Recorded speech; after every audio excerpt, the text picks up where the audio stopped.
I'm chatting with Brenna McMillan, who I'm assuming is in Nashville, according to Instagram. Yeah. So we've never spoken, we've never met.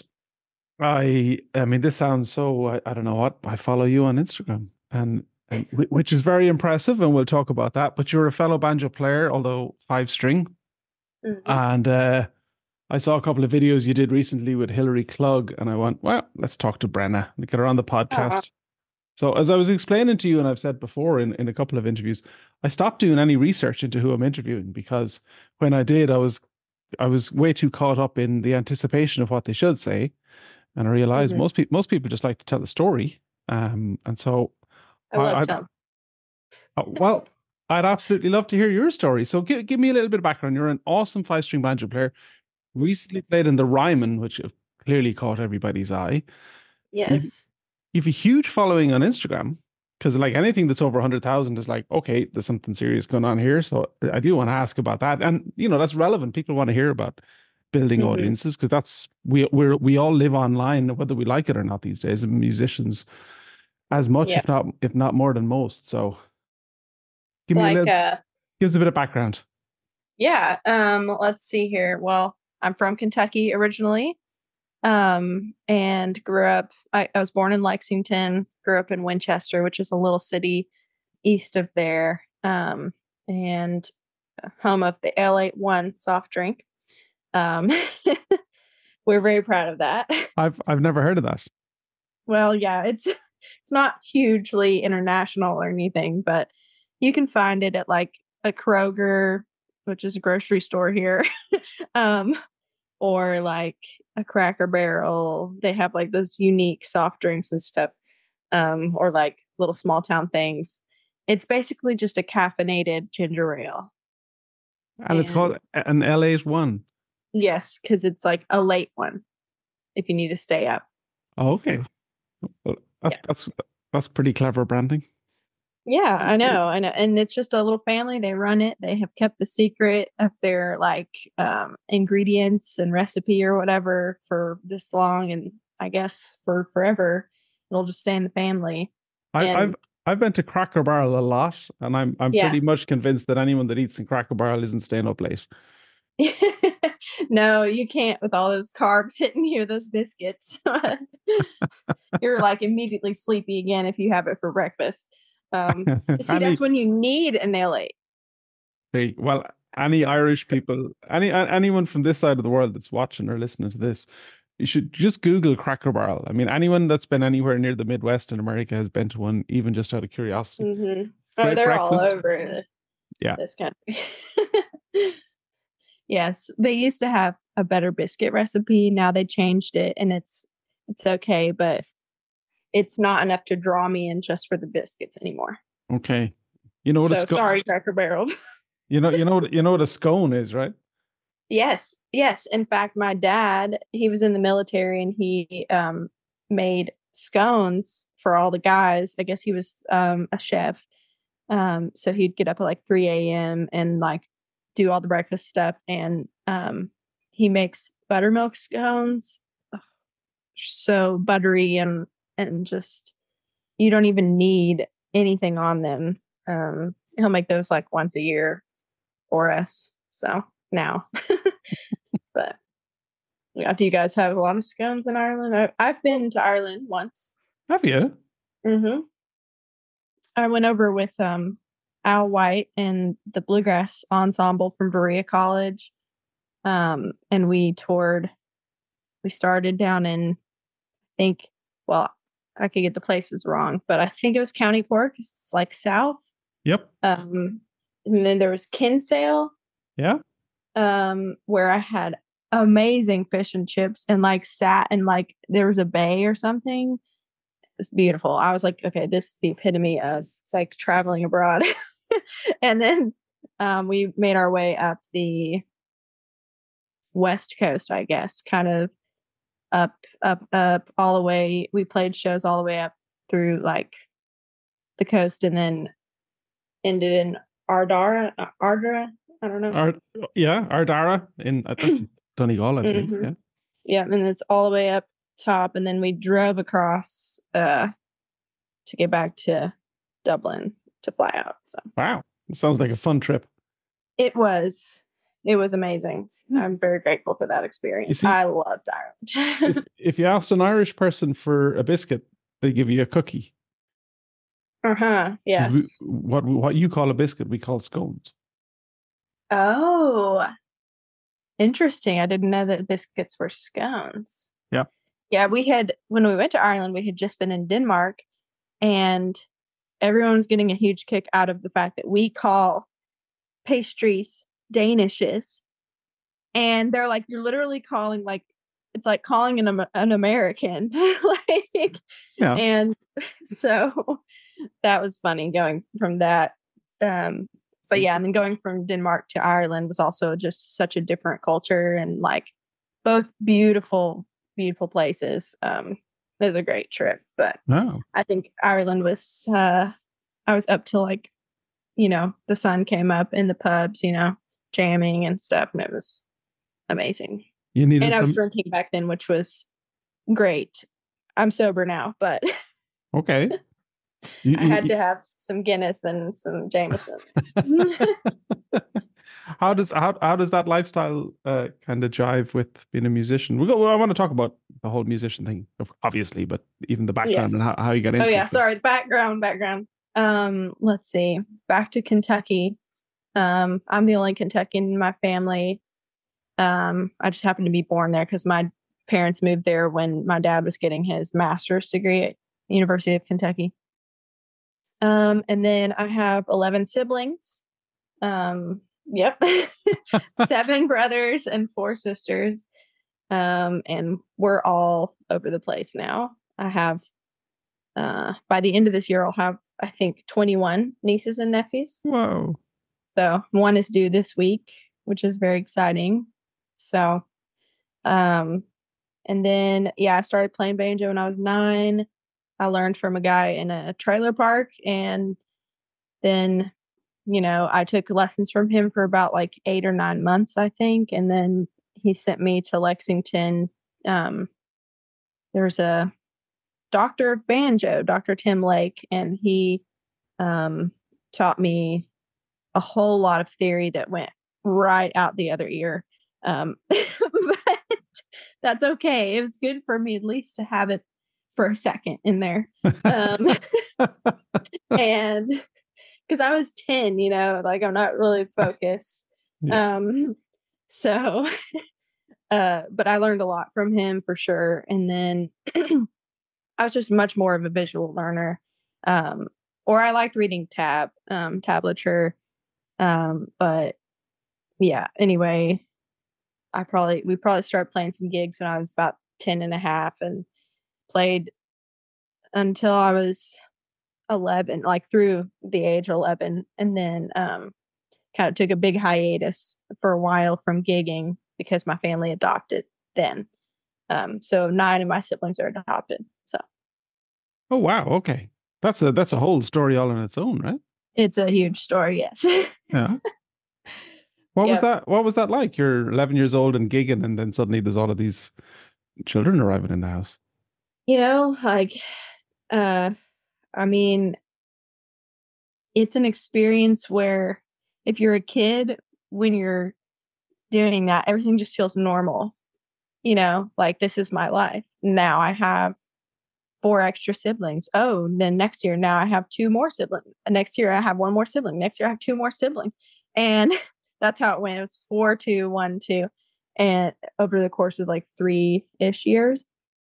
And then all of a sudden, like, I just accepted it, and was very happy to have sisters for the first time. And I wasn't like hardcore, like from 9 to 11. I wasn't all of a sudden like, let's go banjo. I was kind of like, I'm playing this because, my pappy wanted me to learn since we were in Kentucky, and it's cool, but none of my friends played any music. And so, it wasn't very like what was going on around me. So, actually I played more like covers for like Mumford and Sons and like Keith Urban and stuff at like talent contests and things throughout high school, but I didn't play anything that was like serious until college again, pretty much. So it was, interesting to put it, because all my peers here in my Nashville community, that was probably like the height of getting into their instrument was in high school. And that's when they started playing festivals with their families or with, professional musicians. And so like, that's kind of where they really were jumping into, they knew every JD Crow kickoff and, like everything. That was the time that they were learning it. And I didn't really start to get to open that book, so to speak, until like moving here. But college was great because joining the bluegrass band there, I mean, I only had time enough to learn the songs that were in our set list, but I would delve a little bit into some other, things when I was practicing some. But so there was a bluegrass band as part of the high school curriculum kind of thing? College, yeah. College. I was homeschooled. So okay. Homeschooled all the way through and then went to college. What's that like? What's it like to transition from homeschooling to, loads of people? For me, it was no problem because I already, like, believe me, my 4 sisters have enough personality to account for all the kinds of people that there are in this world. And so, like, I could, basically get along with anyone by the time I got to college. And actually, people didn't even know I was homeschooled, which is funny. I could see the other homeschoolers sometimes. I would be like, yeah, you're homeschooled. A little more on the shy side, a little more timid, a little less like social, or like socially equipped maybe. But for me, with having so many siblings and then like all of us played sports in high school. So there were some homeschool leagues in Kentucky that we were able to be a part of. So we were always around a lot of people and a lot of like diversity. And so I think that helped a lot. But I did my first day of classes in college. This is just so embarrassing to say. I wore a polo because I thought, okay, when you attend like a classroom, you should like wear a polo. And so I like show up and I'm like in uniform and like all these other college kids are in like sweatpants and like, and I'm just over there like, okay, I get it.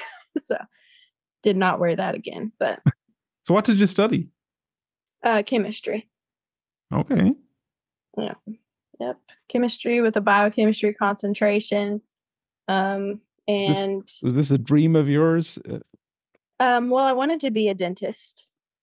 So, and that went hand in hand a lot with the adoption. I have questions. Oh yeah. Yeah. Well, I worked for our family dentist from 15 to 18 in high school, a couple days a week. And because I was really interested in, a way to help people. And I guess I had kind of a heart for missions work, and like my parents or mom or dad, somebody said like, well, what are you going to do if you go to another country? Like, what skill are you going to offer them that's actually going to be helpful? And I know. And I was like, well, banjo.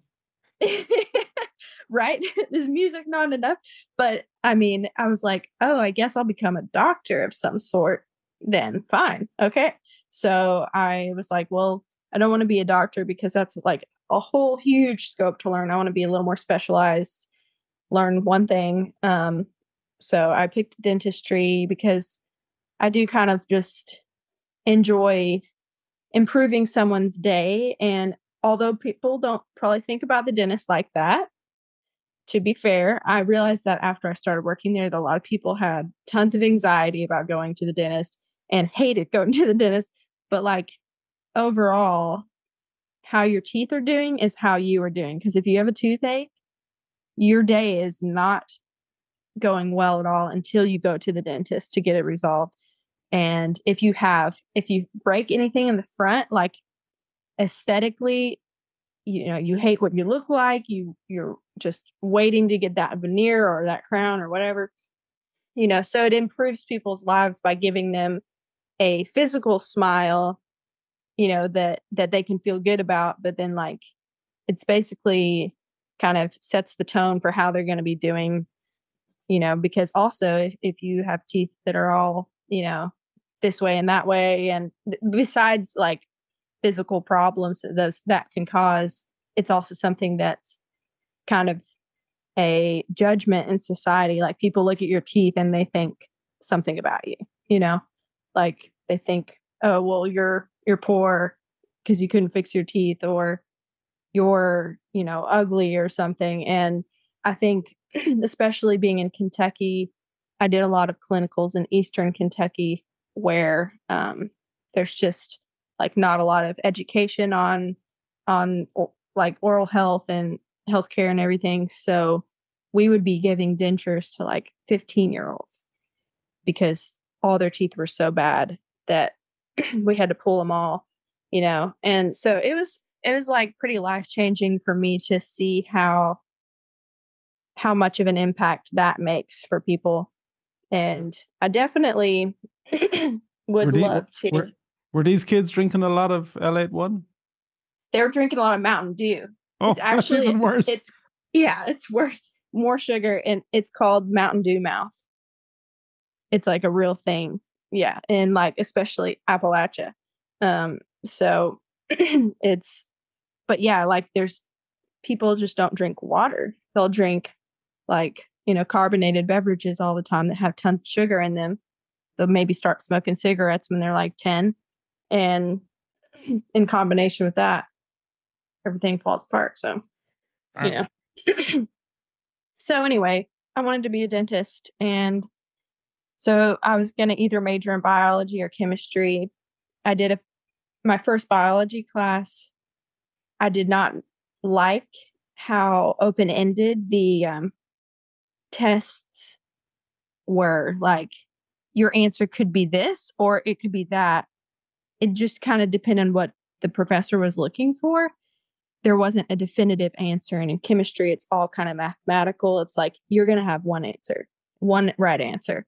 And in biology, like the essay forms and stuff, they just, you could be going completely the wrong direction with something because that's not what the professor was looking for, So I did not like that. So I liked, I want there to be a right answer, and I want to either have the right or wrong answer. Like, I don't want to have some like, well, this just wasn't what I was asking for, So I switched to chemistry, and not because I was good at math or anything. I started in a pretty low math class, and then I went all the way up through quantum with physics. Did not like calculus at all, but made it through. Who does? Some people do. what's the route like then from, say, homeschooling to qualifying for college? You hear these stories in New York. It's like, get them into a good kindergarten so they can start building up their credits when they're 4, right? Yeah, totally. I think it's basically just the testing that the state does. So in Kentucky, like, it's different in different states. Sometimes it's the SATs, sometimes it's the ACTs. And in Kentucky, the ACT is pretty much the how much do you know to get into college test. And so I went and took that a couple times, got the same score both times. So, and well, probably because I did not study at all. I'm pretty lazy when it comes to studying, but basically it qualified me for a few different schools. And then I picked Berea because they're like a work study program. You work for the school while you attend, and they offer a specific scholarship for that. It's like it's a really cool program that allows for a lot of like Appalachian kids to get in, I think, as well as I think there's like 158 countries represented on campus, and it's pretty impressive because it's a small campus. It's like probably 2,500 student body. So like a graduating class was like 300 people. So I liked that too because it was a small school. I pretty much knew everyone. I played volleyball there, so like I immediately had a community of like fellow sports enthusiasts, and then I joined the bluegrass band, and it was great. Hmm. So are you a dentist? Are you a chemist? Are you a banjo player? I'm a chemist. So I worked for a healthcare lab the first year that I lived here. But it was 10-hour shifts, and I just I would go home, take like a 30-minute nap, and then go out because that was my first year, and I was like, I got to meet people and like go out to venues and jams, and I would be up till like 4 or 5 in the morning, and then take like an hour nap and then go to work for 10 hours. So that was 1 year of kind of hell. um, because it just was like, okay, I can't really put my brain into practicing or like, anyway, it was just too much. But I was very grateful for that job, and had some great coworkers there. But then I got a job with a cannabis company, which I worked for 4.5 years. And that just ended in February. And now I'm kind of more full-time musician. So I got a gig with like a country music artist for the fall, and basically I was like, okay, because the cannabis job ended because some laws in Tennessee are going to be putting a few people out of business. It's always changing here. There's loopholes where you can have, CBD and THC and this and that, but they'll tighten it and then they'll loosen it. So basically my boss was just needed to move out of it for a second, after going back and forth for so long. And I was like, well, I could get another lab job, but they're not going to appreciate that. I'm like, hey, I'll be gone for 2 months on tour, like new hire style. So I'm just kind of doing odd jobs and other gigs around town until the fall. So So what's the prospects in terms of full-time musician, full-time banjo player? Like, do you have a yeah, plan? Do you have a band? Do you have, what's the well, future look like? What's your dream? I'm putting out an album this year, and I've been working really hard on it since December. And it's all originals except for one, so it's kind of a bold move. I feel kind of vulnerable, like just like here's a bunch of original material no one asked for. And I hope you like it. But I'm really excited about it. Like, it's been a great experience learning how to do everything on my own because I had a band with my brother, Theo. It was Theo and Brenna band.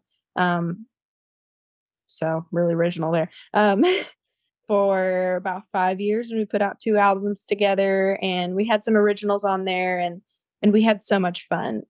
We toured with our friends, and basically did mostly weekends because both my brother and I had the day job going. So we did weekends, and then we did some summer touring and stuff. And then he's his baby is due is today the 8th today. So who knows when the baby will arrive, but he's kind of moving into a different chapter in his life, and he's still staying in music, but in a different capacity. And so about 2 years ago, I started taking sideman gigs. And so basically, as far as prospects here in town, I probably play once a week or twice a week, with other bands like that just need a banjo player for like, a 2 or 3 hour gig. Just because it's Nashville, so there's always live music. And so, you know, kind of once you're in the community, if someone else drops out of a gig, they're going to send your number to somebody, and then they'll be like, can you do it? And so it kind of goes around, and there's probably like 3 or 4 groups that I kind of play with off and on around town. And so that keeps me kind of busy for like the weekly or monthly gigs. And then I've started taking gigs, which I haven't really advertised I'm taking gigs, but I guess I'm taking um, but I'm playing some solo sets around here, like little festivals and little um, like songwriter nights and things. And then I've done a couple of like artist spotlight gigs, and I have one of those on Thursday at Third and Lindsley, which is a really great venue. I'm very happy to be playing there. Um, and I've played there. oh yeah, with We Banjo. Yeah. I'm very familiar with y'all because I met some of y'all at who was it? Andrew Peterson's house. Okay. A long time ago. You weren't there, but I guess Martin and David were both there, and I was like, this is awesome because like I know y'all's stuff because since I went to Ireland, and I think actually my dad back in 2017 when I was going to Ireland sent me y'all playing something like a YouTube link, and he was like, well, maybe, check them out because they're in Ireland. And so yeah, I'm a huge fan of all y'all's stuff. It's so awesome to combine like bluegrass with that. I mean, it's all there in the roots, so Oh. but yeah, I think basically gigging around town. I've probably played on like 5 or 6 albums so far this year. So a lot of studio work is possible. Um, mostly sing. So mostly I get for studio, it's like harmonies. And then that's because like there's 50 or 60 banjo players here that are better than me by eons and light years. So, and that's fine. I know what I can do and I know what I can't do. And I think people need to hire what they need to get done for projects. So, yeah, so just studio work and gigs around town, and then I'll go out with pretty much whoever will take me out as long as they're, I want to know who they are. I'm not going to go out with some strange individuals I don't know. But yeah, pretty much that. And then I'm putting out my album, and um, it's exciting. It feels like a very vibrant community. Is it supportive? Yes, yes, I love it. I feel like there's been like waves of people that there's like a wave that came in 2018 when I did. There's a wave of people that came in like 2021. And so like all these different groups, it's kind of like different little communities and hubs. I mean, we all intermingle, but all the folks from like 2018 that were kind of also new to town, but not new to music, we're all super tight, and we get together and jam whenever, most people are in town, or we just hang out. And I think 2020 was a great year. Just said no one ever. But 2020 was a great year for community bonding because, well, especially those first 2 months, like nobody knew what was going on and everyone thought it was only affecting old people. So all of us were having like huge jams, and much to the chagrin of other people, like they're like, you guys aren't supposed to, whatever. But it's like we gotta do something. But like we'd have huge jams, and then I was hit by a drunk driver also during that time. Um head on. It was like this traumatic experience, but all I could do was walk, and I like to be very active. So that's frustrating, but a lot of my gal pals um, were not doing anything. So I would hit them up and we'd go on like 2 or 3 hour walks. And so that's when like Hillary, Klug and I became really close. Bronwyn, Christina, Emily, yeah, all these different musicians that you see me collaborating with now, like we became really good friends during that year because we were able to just hang out for like hours.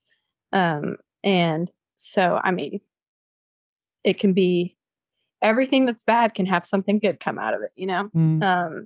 So that's what I think. And that wreck, I mean, a lot of good things came out of that as well. I have a new car. A new old car. She's a 2010, but at least I own her and, you know, whatever. But the bad thing is I have to play a lightweight banjo now, maybe for life, but because my neck was pretty jacked up in that wreck. But don't drink and drive, people. So, Wow. So your banjos are famously not light. So what are you playing? I play Randy Wood. He's based out of I thought, wow, that just completely blanked. I think is it Georgia or South Carolina? I just completely blanked, but one of those.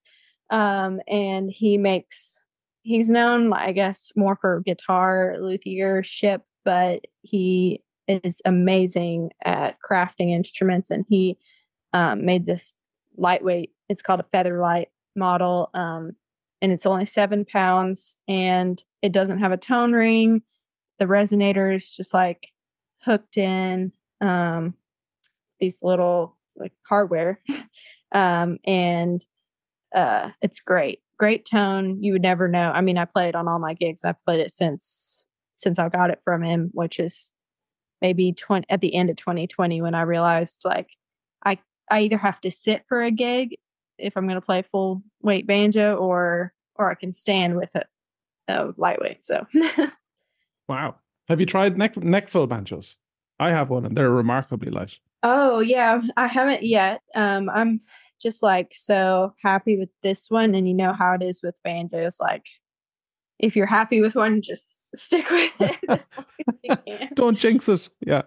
Yes. But actually, Gold Tone is going to be sending me a lightweight soon as well because I wanted like to be able to have two that are, you know, lightweight with pickups for this gig that I just got. So, but I do want to try neck fill at some point, for sure. But how heavy is that? It's about half the weight of like an Irish tenor banjo, which if you were to hold an Irish tenor banjo up with, say, a Gibson master tone, the Irish one will be a little bit lighter than the Gibson. Mm-hmm. And then the neck fill is like something that you could toss up in the air and catch. It's like, yeah. Because there's no That's metal how in them at all. this banjo feels. Yeah. Pretty much. Yeah. I mean, I think that 7 to 9 pounds range is just going to be way better than a 12 to 15 or whatever, you know? Yeah. And man, like I tried because I was working out a bunch. Like, I started back weightlifting like maybe a year and a half ago. Maybe it was 2.5. I can't tell. So I was like, oh, I'm all big and strong again now. I can take a heavy weight. And I took this like the Bela model gold tone banjo, the bluegrass heart banjo. I took it out to California, I think. Oh my gosh, I almost died.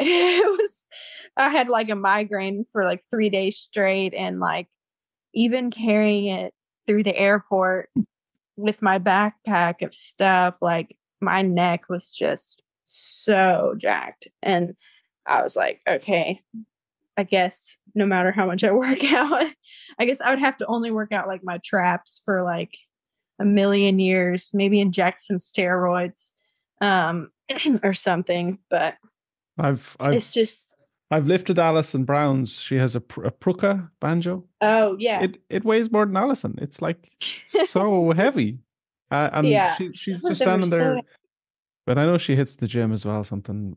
Yeah, a lot. I used to pride myself so much in having like a full weight because I remember Randy had mentioned to me before the wreck. He was like, I have a lightweight model and a lot of women might want to, you know, try it out. And I was like, I don't know. I'm tough. I'm like, and then I'm like, actually, I need that. But it's okay. I'm glad he makes it. I'm glad it's an option because I don't know what I would be playing, or if I would just have to carry a stool around or whatever. What's your banjo style?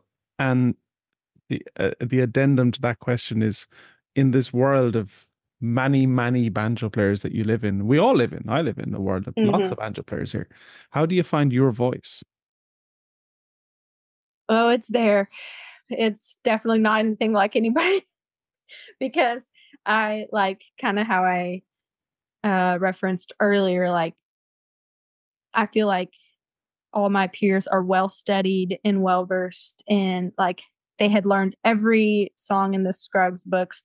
They had learned all this J.D. Crowe stuff, all of this, like, I don't know, straight ahead, like driving standards, and the right things for each one, I guess, quote unquote, right? Did it lock up for a second? No, Oh, my there we go. I forgot to turn my phone off and it's ringing. Oh, you're good. And so I feel like I don't have necessarily that standard sounding style. But I've tried to, backtrack and like get some of that in there, and because it's like killer. But I think I have a little more of a loose vibe, kind of like I would say maybe John Hartford, just kind of like a little bit messy, but like some fun ideas going on. um, and that's, I guess, kind of where I would say it kind of tends to go a little bit. And I think if you thought of me just as a banjo player, it'd be kind of like, oh, she kind of sucks. But as like a singer too and a songwriter, I feel like all together that's kind of the thing, is that it my banjo playing goes with my singing, and because I kind of roll a lot under my singing just to keep something up while I'm singing, because I think I didn't used to. I only would chunk rhythm and it just sounded so empty. So I learned how to, keep playing while I'm singing. And I think that's just an element that's really fun, especially if it's like a pretty stripped down gig, like just solo or duo or something. Uh, just to be able to support myself musically while I'm singing, I think is a big thing. So I feel like it's kind of like this fun, hopefully rhythmic, working on rhythm always, just kind of vibe. And then, like, I don't know, it's kind of plonky. But then every once in a while I'll nail a little bit of standard style, um, especially if I'm playing like bluegrass gigs around town that are like for 3 hours. Sometimes I can get into a groove where I'm like, it's like, just really like on it. So it just depends if it's like a straight grass gig or if it's like, singer songwriter whimsical, type of thing. So I just I'm always playing for the, I guess, functionality of it for the whole song. Um, you know, so I don't play a lot of like instrumentals. We don't need to hear me doing that. We could hear a bunch of other people doing that and it'd be way better. Do you practice a lot? No, I probably should. But no, I wasn't really one to study in college or high school. I am not really one to practice very much, but I need to. But if I have a gig, then I will play a lot the days leading up to the gig. And that's kind of what I always do, is last minute procrastination. But I think it's just because if I'm working, then I come home and then I love being active. I always prioritize the gym or going running or being outside over practicing. Then I get home, then I want to eat something, and then somebody's playing a gig and I want to go watch them because they're my friend. So where's time for practicing that? I don't know. But I think I'll have more time for practicing as I'm moving into kind of the full-time musician life, which has more hours during the day, while your brain is still going. My brain shuts off at like, 2 p.m. So Yeah, my mind kind of shuts down between 4 and 11, and then it very inconveniently comes alive again around 11 p.m. Yeah. What is with that? Yeah, like 10:30 at night, you're like, aha. Yeah. Yeah. Well, that's good though for that late night songwriting or jamming or something, get that curiosity and creativity going again in there. So Brilliant. Just briefly tell me about Instagram. I'm on Instagram, so I'm curious about growing things. Was it accidental? Did you have a plan? It was accidental, had no plan. When did I get Instagram? It was like 3 years ago, maybe, or maybe I think it was 3. And kind of at that time, my brother had said like kind of a trajectory. Gosh, how does 3 years ago sound right? I don't know. Maybe it was 2.5 years ago. He's just like, hey, I think that you should like, get a little bit of your own thing going, basically. And I had already gotten on TikTok because our oldest niece was on TikTok and I wanted to keep tabs on her because she was like 8. And I'm like, why are you on TikTok? So I was like, Aunt B is going to be there and I'm going to like kick people's tail through the phone if I have to. So I kind of hated TikTok, still do, but it's just a totally different algorithm system that I don't really like because it doesn't necessarily like play all your videos to all your followers. If the video does well, they'll see it, but if it doesn't, it flops.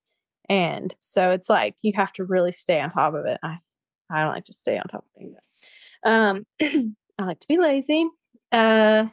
So anyway, Instagram, I guess I kicked it off with, I don't really know. I just started like doing little banjo videos, and posting them kind of for no reason. I was kind of a little depressed at the time, and I think it was a way of just kind of like, my personality type. If I'm depressed, I need connection. So, I think through coming out of 2020, I think it was maybe 2021 or 2022 when I got the Instagram. And so it's just like, okay, here's a form of connection to people who actually seemed to appreciate my playing, which was nice because, I mean, people appreciate my playing here, but also there's so many people that are way better. And then it's like this style, that style. And I think people on the internet are clueless enough to think that I was amazing. So I was like, well, that's nice. I mean, I like the comments that are like, oh, this reminds me of like my grandpa playing, or whatever. And I'm like, yes, honestly, me and your grandpa are probably on the same level. Um, so that's perfect. So I guess I just liked to like bring nostalgia up for people that knew someone who played the banjo, or just like gives them a little reprieve. A lot of people just have commented like, this just kind of like brightens my day or whatever. And then there's a lot of stupid comments as well, which I probably blocked about like 1,000 people in the first month that I had it. I just was blocking people right and left. I was like, nope, you're gone, you're gone, you're gone. It's like, if you can't say something related to music, you're gone. Because I was like, this is not a dating profile. Why do you think that this is my Tinder page right now? Because like, it's the internet. Yeah, exactly. So I had to like calm down at the people on there and give them a little more wiggle room. But at first I was very strict about who I let stay on there. Now I'm like, okay, you're getting by this time, but I'm watching you, So, but yeah, it basically just started like taking off. And then, as I did more videos with like my friends, that started taking off more. Hillary, her whole thing is content creation. Like she's a content creator. And so her, social media pages are huge. And so when she first started collaborating with me on there, like things started going really fast too. And then, but even like me doing a video with someone else who like didn't have as big of a page, I think it's just the fact that there's like a bunch of folks on there playing music. And I think especially coming out of 2020, people were starving for some raw live music. Like, and I guess that's why I took off. I have no idea. But it was probably like first I had like slowly crept up to like 20,000. And from 20 to like 70 was like, zoom. And I was like, where are all of you coming from? Like, what is going on? I was like, this is not a novel idea. But to me, like, I live here, so everyone's playing music all the time. So it's not novel, but I guess it's novel if you zoom out, it's like, this is a pretty special thing, I guess, to play music and then be able to jump in and play music with other people of similar styles. Like it is pretty cool, So like I've collaborated with, well, kind of to make a point, I I mostly was getting together with my girlfriends, and then I was like, okay, now I want to get some guys on here because like I don't want it to be all like, I don't want the success of it to be based on the fact that it's just women, and because I know that women are trending right now, and I was like, I have some guys who are so killer at singing and playing, and I want them to be on here and I want people to appreciate them. So, I had some of my buddies from here in town do some videos with me, and like Luke Monday, John Meter, like just a few guys that have killer voices and like guitar playing and stuff. And thankfully everyone appreciated it good enough. So, yeah, I just want it to be like, I guess as far as Instagram goes, from here back, it's basically just been a place where it's like, this is what I do anyway, like get together with my friends and play music. So here's a little snippet of it.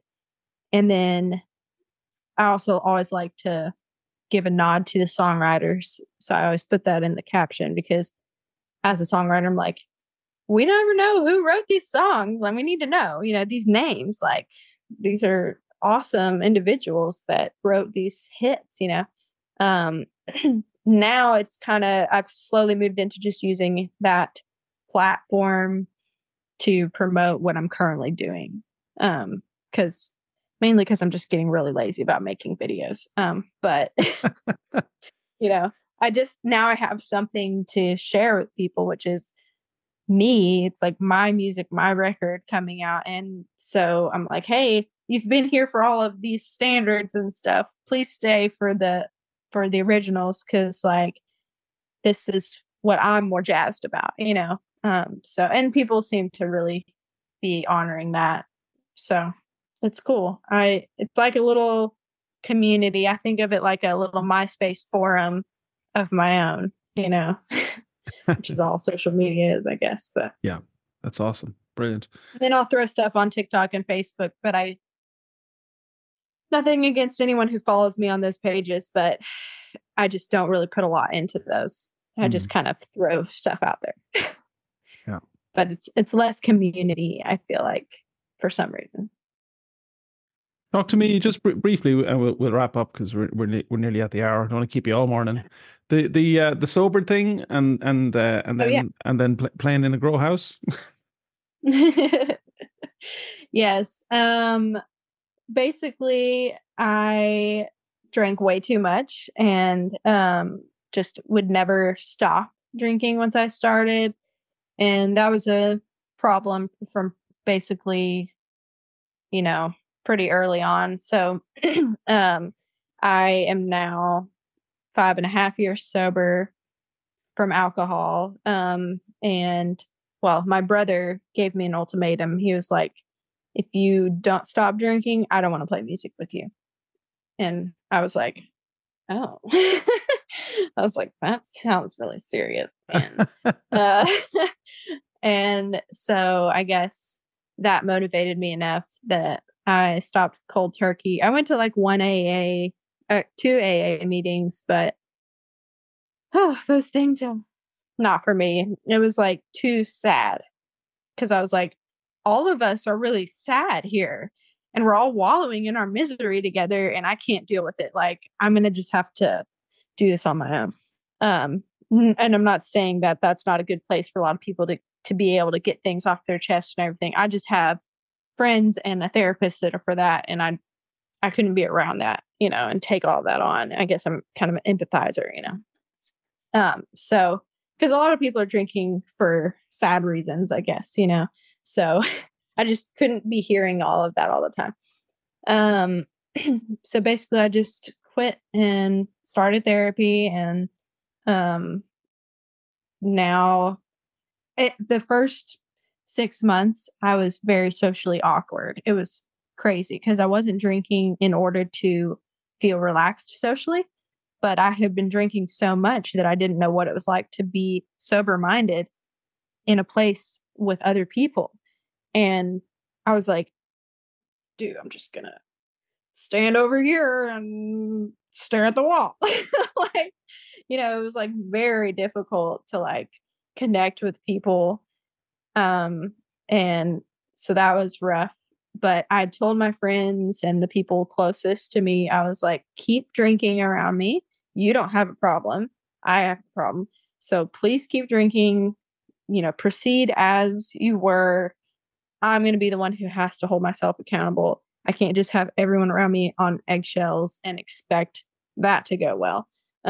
So basically, because I'm in bars like every night, because most venues are bars. And if I'm going to be around it, I had to like learn how to be around it immediately. So yeah, then I definitely, as a cannabis chemist, I'm definitely a huge partaker, I suppose. But I didn't start that until about 6 months, like after I got used to interacting with humans, with nothing going on mentally. Well, that's every day, but like with nothing extra going on. Then that's about the time that I got that job and I started just taking CBD, and then I, started getting into other things as well. And I treat it very carefully because I was like, okay, I can't treat alcohol or I can't treat weed like I treat alcohol. I, so I don't allow myself to partake if I'm upset. That's rule number one. Like if I'm angry about anything or sad about anything, do not get high because you're just enhancing what's currently going on in your brain when you do that. And so then you're just worse, It's not like you're going to take a 360 when or I guess a 180, I mean, physics or whatever. When you get high, it's not like a magic potion. That actually just is going to enhance what your current like brain waves are on, So basically I'm like, okay, I have to be happy. This is a social thing or a creative thing. So those are my moods in which I'm allowed to partake. But if I'm going to be dealing with something that I'm going through that's making me sad or upset, I have to do that sober minded. So that was a huge rule. And then another rule early on was like not to do it by myself.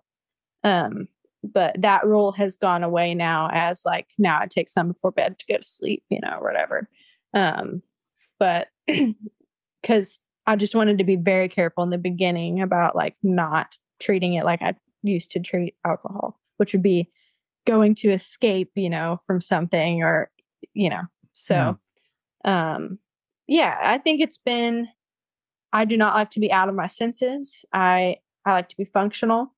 And I like to be in charge of things. So like if I don't have control here, then all hell breaks loose. So I basically know the dosages that I like that are good for me to stay at a functioning level, but also be like, you know, enhanced in different ways to where I'm hearing things differently or whatever, feeling more creative, feeling more excited, whatever it is. So I'm just saying all that to say, don't just go get stoned out of your mind and think that everything's okay and that your life's going to keep, being successful because you have to stay on top of things, You still got to do the work. Yep, exactly. Yeah. Brenna, it's been an absolute pleasure talking to you. Oh, you too. And sorry, I'm very long-winded. No, we covered so much ground. It's fantastic. We I got a great sense of what's going on. So there's an album coming this year? Yes. I don't know if I should say the release. It's going to be this fall. And then I think that my first single is going to drop at the end of this month. So I'm very excited about that. I think I have 4 singles coming out first. And they're featuring some like dream collaborations on them for me. So I'm really excited to see what people think about them. But yeah, I will be pushing that really hard. And I do have a GoFundMe still for the album project. I opened it not expecting people to pay for everything, but to help me pay for everything. So like, I have some savings and I've been doing it, but it's like helping me put a little bit of a dent in the expenses that an album accrues because it's a lot, and if you don't put money into promoting it, why make it? Because, it's great art and then it could just fall the wayside. So basically that's why I started a GoFundMe to be able to like do a few more creative projects with it, like music videos and, promo stuff and wonderful. That. Well, I'm excited to hear everything that comes along. If people want to find out more about it, go to Instagram, Brenna McMillan. And when you're done clicking that follow button, don't forget to follow Enda Scahill if you want to learn Irish banjo. Yes. Who doesn't, right? Who doesn't? I would love to have like a 2-year frame of at some point to learn tenor banjo. Like, that would be so killer because it's likewise. It's awesome. Brenna, this has been wonderful. Thank you so much.